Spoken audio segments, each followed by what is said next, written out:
Okay, we just have a few more things to talk about in terms of race. Now, there are other issues related to racial discrimination.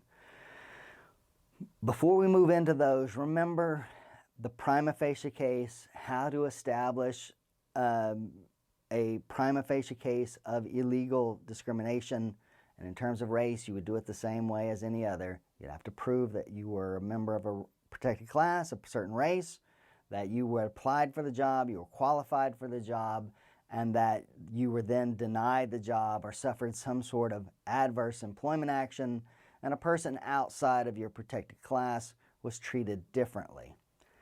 There is also, however, the case of racial harassment. Now, we're going to spend a lot of time talking about harassment in terms of sex.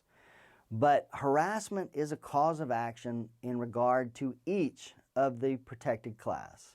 So race harassment, color harassment, national origin harassment, religious harassment, all of those are possible causes of action.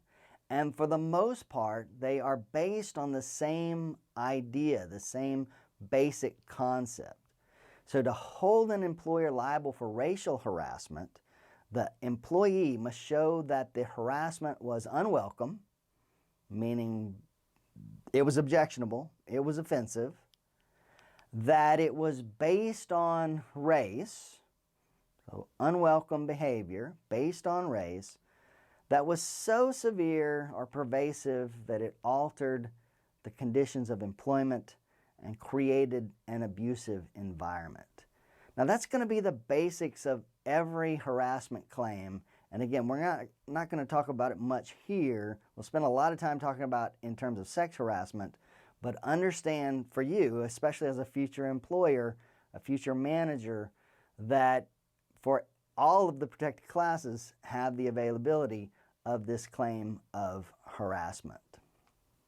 So in conclusion, what did we learn today? Title VII was aimed at racial discrimination, that it covers two areas, racial discrimination and racial harassment, and proper management strategies can avoid claims of race discrimination. That's it. Thanks for listening.